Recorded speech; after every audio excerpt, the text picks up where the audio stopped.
So students, I am done with the scientific method now. So now let us study what range the physics covers regarding the physical quantities. So here there is a length range, mass range and time range. So length range is from 10 raised to minus 14 meter to 10 raised to plus 26 meter. So the physics explains the length range from 10 raised to minus 14 meter ಇಂದ 10 raised to plus 26 meter ತನಕ ಹೇಳುತ್ತೆ. ಇಲ್ಲಿ 10 raised to minus 14 ಅನ್ನೋದು 14 meter ಅನ್ನೋದು size of atom, ಅದು size of atom. 10 raised to plus 26 is a size of galaxy. So size of atom ಇಂದ ಹಿಡಿದು size of galaxy ತನಕ ಫಿಸಿಕ್ಸ್ ಹೇಳಬಹುದು. That is length range. Metre is the unit of length here. So mass range, mass ಎಲ್ಲಿಂದ ಎಲ್ಲಿವರೆಗೆ cover ಮಾಡುತ್ತೆ ಅಂದ್ರೆ 10 raised to minus 30 kg,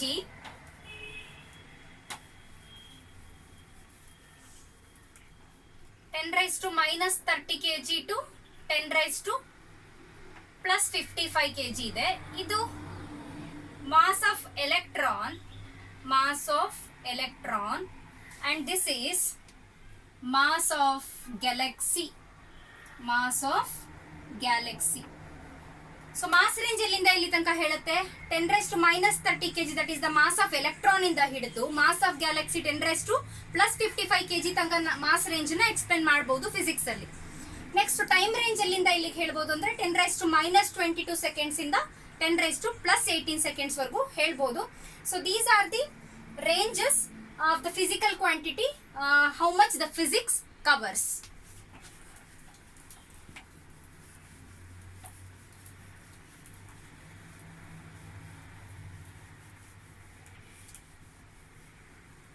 So the next very important concept, which is even important for your examination point of view, is fundamental forces in nature.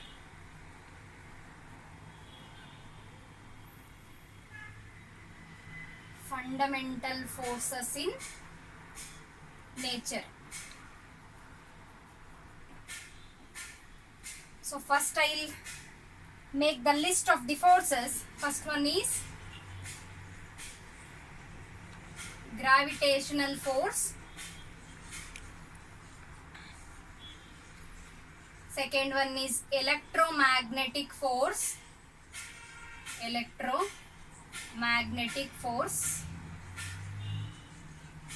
Third one is weak nuclear force.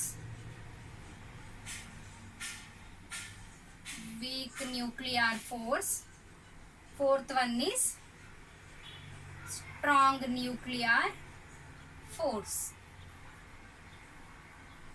strong nuclear force. So these are the fundamental forces in our nature. First one is gravitational force, second one is electromagnetic force, third one is weak nuclear force, and fourth one is the strong nuclear force.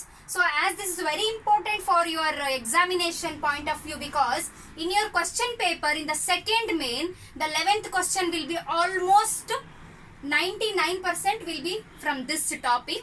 So it is very important in this chapter. So let us study these forces one by one.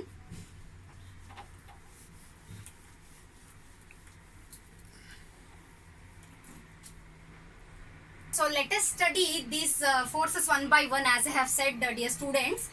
First one idralli gravitational force.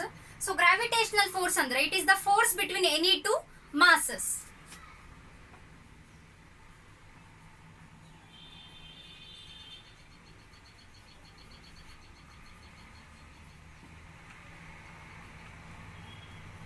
ಎರಡು masses ಮಧ್ಯ ಇರೋ force ನ gravitational force ಅಂತ ಹೇಳ್ತೀವಿ. For example, apple fell down from the tree ಅಲ್ವಾ, apple ಮತ್ತೆ ಅದು ಬಂದು ಅರ್ತ್ ಮೇಲೆ ಫಾಲ್ ಆಗ್ಬೇಕಾದ್ರೆ ಆಪಲ್ ಮತ್ತೆ ಅರ್ತ್ ಮಧ್ಯ, ಸೊ ಆಪಲ್ ಒಂದು ಮಾಸು, ಅರ್ತ್ ಒಂದು, ಸೊ ಅದೆರಡರ ಮಧ್ಯ ಇರೋ ಫೋರ್ಸ್ ನ ಏನಂತ ಕರಿತೀವಿ? ಗ್ರಾವಿಟೇಷನಲ್ ಫೋರ್ಸ್ ಅಂತ ಕರಿತೀವಿ. Gravitational force range is infinity. ಅದರ ರೇಂಜು ಇನ್ಫಿನಿಟಿ. ಸೊ ಈ ಫೋರ್ಸ್ ಎಲ್ಲಿ ಹೆಲ್ಪ್ಫುಲ್ ಅಂದ್ರೆ it is very important in the formation of galaxy. Galaxy form ಆಗಬೇಕಾದ್ರೆ ಈ ಫೋರ್ಸ್ ತುಂಬಾ important. Formation of galaxy. It plays very important role in the formation of ನಮ್ಮ ಗ್ಯಾಲಕ್ಸಿಯಲ್ಲಿ. So ಇನ್ನೊಂದು main ಅಂದ್ರೆ ನಾನು ನೋಟ್ ಮಾಡಿದ್ದು 4 ಫೋರ್ಸ್ ನೋಟ್ ಮಾಡಿದೆ ಅಲ್ವಾ, ಎಲ್ಲಾ ಫೋರ್ಸಸ್ಗಿಂತ ಇದು ಗ್ರಾವಿಟೇಷನಲ್ ಫೋರ್ಸ್ ತುಂಬಾ weakest force in nature. It is the weakest force compared to all other 3 forces. Weakest force in nature, weakest force in nature. ಮಕ್ಕಳೇ, ನಿಮಗೆ ಕ್ವಶನ್ ಕೇಳೋದಾದ್ರೆ ಇದನ್ನ explain the fundamental forces in nature ಅಂತ 2 ಮಾರ್ಕ್ಸಿಗೆ ಆ ತರ ಕೇಳ್ಬೋದು. ಅಥವಾ ಹೆಂಗ್ ಕೇಳ್ಬೋದು ಅಂದ್ರೆ name the weakest force in nature and the strongest force in nature ಅಂತ ಕೇಳ್ತಾರೆ. ಸೊ ಇದನ್ನ ನೀವು ನೋಟ್ ಮಾಡ್ಕೊಳ್ಳಿ ನಾನು ಹೇಳ್ಬೇಕಾದ್ರೆ, ಸರಿನಾ? ಹೆಂಗ್ ಕೇಳ್ತಾರೆ question? Name the weakest and strongest force in nature ಅಂತ ಕೇಳ್ತಾರೆ, ಅಥವಾ explain the fundamental forces in nature ಅಂತ ಕೇಳ್ತಾರೆ. ಇದು ಅರ್ಥ ಆಗಿದೆ ಅಂತ ಅನ್ಕೊಂಡಿದೀನಿ. Force between any 2 masses it self is called as gravitational force. It's range is infinity, ಇಷ್ಟೇ ಅಂತ ಇಲ್ಲ, it range is infinity. So ನಮಗೆ ಗ್ರಾವಿಟೇಷನಲ್ ಫೋರ್ಸ್ ಎಲ್ಲಿ ಹೆಲ್ಪ್ ಆಗುತ್ತೆ ಅಂದ್ರೆ it is very helpful in the formation of Galaxy and it is the very weakest force in the nature. So this is about gravitational force. So students, second force is electromagnetic force. ನಾನು gravitational force ಅಂದ್ರೆ ಏನಂತ ಹೇಳಿದೆ? It is the force between any 2 masses.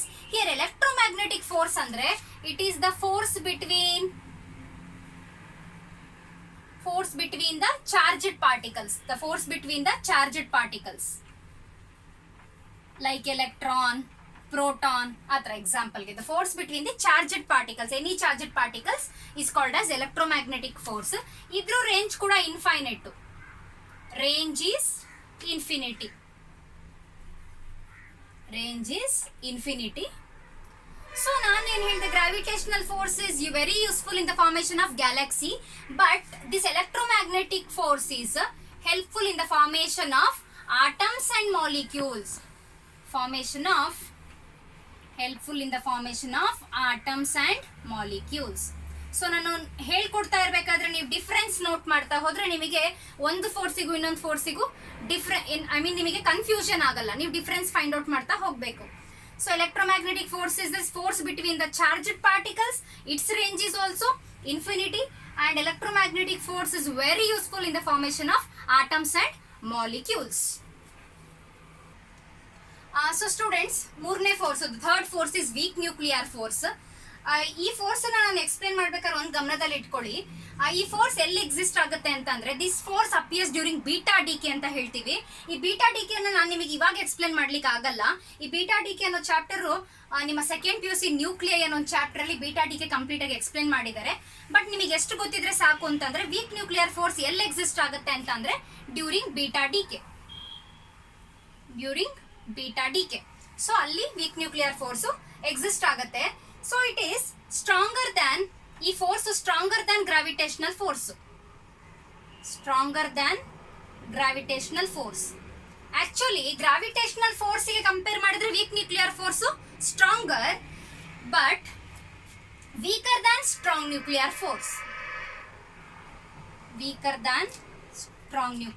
Force.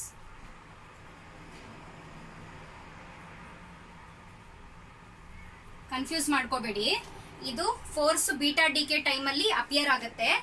Weak nuclear ನಾನು already ನಿಮಗೆ gravitational force ನ explain ಮಾಡಿದ್ದೀನಿ. Gravitational force compare ಮಾಡಿದ್ರೆ weak nuclear force stronger ಇದೆ.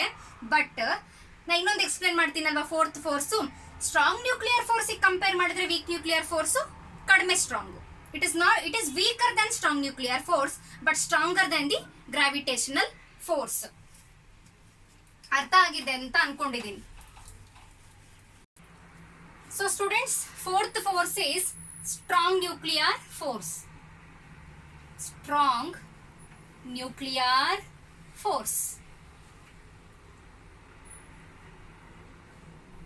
So ಈ ಫೋರ್ಸ್ ನಮಗೆ ಎಲ್ಲಿ ಯೂಸ್ ಆಗುತ್ತೆ ಅಂದ್ರೆ it helps to bind the nucleons in the nucleus ಅಂತ ಹೇಳ್ತಾರೆ. ಫಸ್ಟ್ ನಾನು ಬರೀತೀನಿ, ನಿಮಗೆ ಎಕ್ಸ್ಪ್ಲೇನ್ ಮಾಡ್ತೀನಿ. Helps to bind nucleons in the nucleus. ಇವಾಗ ಎಕ್ಸ್ಪ್ಲೇನ್ ಮಾಡ್ತೀನಿ. ನಿಮಗೆ ಗೊತ್ತು, ಒಂದು ಆಟಮ್ ಅಲ್ಲಿ ಸೆಂಟರ್ ಅಲ್ಲಿ ಏನಿರುತ್ತೆ, ನ್ಯೂಕ್ಲಿಯಸ್ ಇರುತ್ತೆ ಅಂತ ನಿಮಗೆ ಗೊತ್ತು ಅಲ್ವಾ. ಸೊ ಈ ನ್ಯೂಕ್ಲಿಯಸ್ ಅಲ್ಲಿ ಏನಿರುತ್ತೆ ಅಂತ ಅಂದ್ರೆ ಪ್ರೋಟಾನ್ಸ್ ಪ್ಲಸ್ ನ್ಯೂಟ್ರಾನ್ಸ್ ಇರುತ್ತೆ. ಇದೆರಡನ್ನ ಸೇರಿಸ್ಬಿಟ್ಟು ನಾವು ನ್ಯೂಕ್ಲಿಯಾನ್ಸ್ ಅಂತ ಕರಿತೀವಿ. ಎರಡನ್ನೂ ಸೇರಿಸ್ಬಿಟ್ಟು ನ್ಯೂಕ್ಲಿಯಾನ್ಸ್ ಅಂತ ಕರಿತೀವಿ. ಆಟಮ್ ಇದು. ಆಟಮ್ ಮಧ್ಯದಲ್ಲಿ ಕಾನ್ಸೆಂಟ್ರಿಕ್ ರೀಜನ್, ಅದನ್ನ ನ್ಯೂಕ್ಲಿಯಸ್ ಇರುತ್ತೆ. ಅದನ್ನ ಕಂಡುಹಿಡಿದಿರೋದು ರುದರ್ಫೋರ್ಡ್ ನ್ಯೂಕ್ಲಿಯಸ್ ನ. ಸೊ ಈ ನ್ಯೂಕ್ಲಿಯಸ್ ಒಳಗೆ ಏನಿರುತ್ತೆ, ಪ್ರೋಟಾನ್ಸ್ ನ್ಯೂಟ್ರಾನ್ಸ್ ಇರುತ್ತೆ. ಅದನ್ನ ಎರಡನ್ನು ಕೂಡಿಸ್ಬಿಟ್ಟು ನ್ಯೂಕ್ಲಿಯಾನ್ಸ್ ಅಂತ ಕರಿತೀವಿ. ಎಲೆಕ್ಟ್ರಾನ್ಸ್ ಏನ್ ಮಾಡುತ್ತೆ, ನ್ಯೂಕ್ಲಿಯಸ್ ಸುತ್ತ electrons will revolve around the nucleus. So ಈ ಫೋರ್ಸ್ ನಮಗೆ ಏನಕ್ಕೆ ಹೆಲ್ಪ್ ಆಗ್ತಾ ಇದೆ ಅಂದ್ರೆ, ಈ protons and neutrons, the protons and neutrons nucleus ಒಳಗೆ ಕರೆಕ್ಟ್ ಆಗಿ ಬೈಂಡ್ ಆಗಿ ಕುತ್ಕೊಳ್ಳಕ್ಕೆ ಈ ಫೋರ್ಸ್ ಹೆಲ್ಪ್ ಮಾಡುತ್ತೆ, ಅಂದ್ರೆ ಕೂಡ್ಕೊಂಡಿರಕ್ಕೆ ಹೆಲ್ಪ್ ಮಾಡುತ್ತೆ. ಯಾವುದು? Strong nuclear force will helps the will binds the nucleons in the nucleus. Nucleus ಒಳಗಡೆ ಇರೋ ನ್ಯೂಕ್ಲಿಯಾನ್ಸ್ ನ ಹಿಡಿದಿಟ್ಕೊಳ್ಳುತ್ತೆ. ಆ ಫೋರ್ಸ್ ಸ್ಟ್ರಾಂಗ್ ನ್ಯೂಕ್ಲಿಯರ್ ಫೋರ್ಸ್ ಆಗಿರುತ್ತೆ. So these are the 4 forces which is very important. ಈ 4 ಫೋರ್ಸ್ ಅಲ್ಲೂ ತುಂಬಾ ವೀಕೆಸ್ಟ್ ಫೋರ್ಸ್ ಇರೋದು ಯಾವುದು ಅಂತಂದ್ರೆ gravitational force. So strongest is strong nuclear force. So 4 force ಬಗ್ಗೆನೂ ನಿಮಗೆ ಎಕ್ಸ್ಪ್ಲೇನ್ ಮಾಡಿದ್ದೀನಿ. ನಾನು ಆಲ್ರೆಡಿ ಹೇಳಿದೆ, 4 ಫೋರ್ಸ್ಗೂ ಕಂಪೇರ್ ಮಾಡಿದ್ರೆ ಗ್ರಾವಿಟೇಷನಲ್ ಫೋರ್ಸ್ ತುಂಬಾ weakest. The weakest force in nature is gravitational force. The strongest force in nature is strong nuclear force. ಅದ್ರದ್ದು ಎಷ್ಟು value ಇದೆ ಅಂತ ನಾವು ನೋಟ್ ಡೌನ್ ಮಾಡ್ತಾ ಹೋಗೋಣ. ಸೊ ರಿಲೇಟಿವ್ ಸ್ಟ್ರೆಂತ್ಸ್ ಅಂದ್ರೆ ಅದ್ರ ವ್ಯಾಲ್ಯೂಸ್ ಎಷ್ಟೆಷ್ಟಿದೆ ಅಂತ. Relative strengths of forces. ನಾನು ಈಗ ನೋಟ್ಸ್ ಕೊಡ್ಬೇಕಾದ್ರೂ ಇದೇ ತರ ನೀವು ಬರ್ಕೋಬೇಕಾಗತ್ತೆ ಮಕ್ಕಳೇ. ಫೋರ್ಸಸ್ ಅಂಡ್ ಮ್ಯಾಗ್ನಿಟ್ಯೂಡ್ ಅಂದ್ರೆ ಅದ್ರ ವ್ಯಾಲ್ಯೂ ಎಷ್ಟಿದೆ ಅಂತ. ಸೊ ನಾನು ಸ್ಟ್ರಾಂಗರ್ ಇಂದ ವೀಕರ್ ನ ಬರ್ಕೊಂಡು ಹೋಗ್ತೀನಿ ಇಲ್ಲಿ.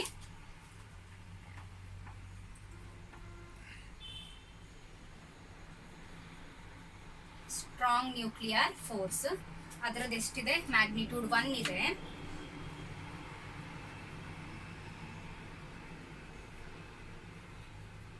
Electromagnetic force 10⁻⁻².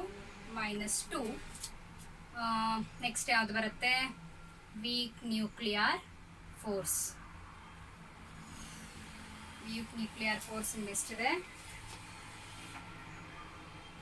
3⁻⁻13 ಇದೆ. ಇದು ಗ್ರಾವಿಟೇಷನಲ್ ಫೋರ್ಸ್. ನಾನು ಮತ್ತೊಂದ್ಸರಿ ಹೇಳ್ತಿದ್ದೀನಿ, ಕೇಳಿಸ್ಕೊಳ್ಳಿ. ನಾನು ಸ್ಟ್ರಾಂಗೆಸ್ಟ್ ಫೋರ್ಸ್ ಇಂದ ವೀಕೆಸ್ಟ್ ಫೋರ್ಸ್ ನ ಬರ್ಕೊಂಡು ಹೋಗಿದ್ದೀನಿ.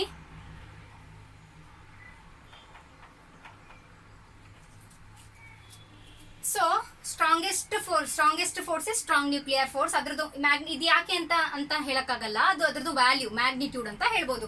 ತುಂಬಾ ಸ್ಟ್ರಾಂಗೆಸ್ಟ್ ಯಾವುದು, ಸ್ಟ್ರಾಂಗ್ ನ್ಯೂಕ್ಲಿಯರ್ ಫೋರ್ಸ್, ಅದ್ರದ್ದು ಮ್ಯಾಗ್ನಿಟ್ಯೂಡ್ 1. ಎಲೆಕ್ಟ್ರೋಮ್ಯಾಗ್ನೆಟಿಕ್ ಫೋರ್ಸ್ ಇಂದು 10⁻². ವೀಕ್ ನ್ಯೂಕ್ಲಿಯರ್ ಫೋರ್ಸ್ ಇಂದು 10⁻⁻13. ಗ್ರಾವಿಟೇಷನಲ್ ಫೋರ್ಸ್ ಇಂದು 10⁻⁻38. ಇಲ್ಲಿ ನಂಬರ್ ನೋಡ್ಕೊಂಡ್ಬಿಟ್ಟು ಇದು ಸ್ಟ್ರಾಂಗೆಸ್ಟ್ ಅಂತ ನೀವು ಕನ್ಕ್ಲೂಷನ್ ಬರಬಾರ್ದು. -2, -13, -38 ಅಂತ ಅಂದಾಗ ಅದರಲ್ಲಿ ಜಾಸ್ತಿ ವ್ಯಾಲ್ಯೂ ದೊಡ್ಡದು ಅಂತ ಅನ್ಕೊಳ್ಬೇಕಾಗಿರೋದು ಯಾವ್ದು, ನಾವು -2. ಹೋಗ್ತಾ ಹೋಗ್ತಾ ಮೈನಸ್ ಇಂದ ಇನ್ನೂ ವ್ಯಾಲ್ಯೂ ಇದು ಕಡಿಮೆ ಆಗ್ತಾ ಹೋಗುತ್ತೆ. ನಿಮಗೆ ಆಲ್ರೆಡಿ ಕಲಿತಾ ಹೋದಂಗೆ ಇದ್ರದ್ದು ಪವರ್ಸ್ ಎಲ್ಲ ಕಲಿಬೇಕಾದ್ರೆ ನಿಮಗೆ ಗೊತ್ತಾಗ್ತಾ ಹೋಗುತ್ತೆ. ಸೊ ಕ್ವಶನ್ ಒಂದ್ ವೇಳೆ ಕೇಳಿದಾಗ ಈ ತರ ಎಕ್ಸಾಮ್ ಅಲ್ಲಿ note down the strongest force in the nature ಅಂತ ಹೇಳಿದ್ರೆ that is strong nuclear force. Weakest force ಅಂತ ಅಂದ್ರೆ ಗ್ರಾವಿಟೇಷನಲ್ ಫೋರ್ಸ್. ಅಥವಾ ಕ್ವಶನ್ ಇನ್ನೊಂದ್ ತರ ಕೇಳ್ಬೋದು ಅಂತ ಹೇಳಿದ್ನಲ್ವಾ, explain the fundamental forces in nature ಅಂತ ಕೇಳ್ಬೋದು, ಅಥವಾ explain any 2 fundamental forces in nature ಅಂತ ಕೇಳೋ ಪ್ರೊಬಾಬಿಲಿಟಿ ಇರುತ್ತೆ. ಸೊ ಈ ಚಾಪ್ಟರ್ ಅಲ್ಲಿ ಇಷ್ಟು ಇಟ್ಟಿರೋದು ನಿಮ್ಮ ಫಸ್ಟ್ ಚಾಪ್ಟರ್ ಕವರ್ ಆಗುತ್ತೆ ಇಲ್ಲಿಗೆ, ಫಿಸಿಕಲ್ ವರ್ಲ್ಡ್. ಆಕ್ಚುಲಿ ಕೆಲವು ಕಾನ್ಸೆಪ್ಟ್ಸ್ ನ ಡಿಲೀಟ್ ಮಾಡಿದ್ದಾರೆ ಅಂತ ಹೇಳಿದ್ನಲ್ವಾ. ಸೊ ಹಾಗಾಗಿ ನಿಮಗೆ ಈ ಚಾಪ್ಟರ್ ಅಲ್ಲಿ ವಾಟ್ ಇಸ್ ಫಿಸಿಕ್ಸ್ ಅನ್ನೋದೊಂದು ಇಂಪಾರ್ಟೆಂಟ್ ಆಗಿರುತ್ತೆ. 1 ಮಾರ್ಕ್ಸ್ ಗೆ ಕೇಳಬಹುದು.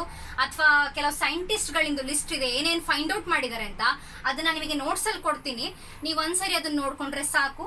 ಮತ್ತೆ ಇನ್ನೊಂದು ಕ್ವಶನ್ 2 ಮಾರ್ಕ್ಸ್ ವೇಟೇಜ್ ಇರೋದು, ಇದನ್ನ ಕೇಳಕ್ ಸಾಧ್ಯ ಇರುತ್ತೆ. ಸೊ ಮಕ್ಕಳೇ, ನಾನು ಇವತ್ತಿನ ಕ್ಲಾಸ್ನ ಈ ಟಾಪಿಕ್ ಜೊತೆಗೆ ಸ್ಟಾಪ್ ಮಾಡ್ತೀನಿ. ಅವತ್ತಿಂದು ಪಾಠನ ನೀವು ಅಪ್ಡೇಟ್ ಆಗಿ. So you have to get update with your every day's class so that you will be finding easy to study the subject. Thank you, students.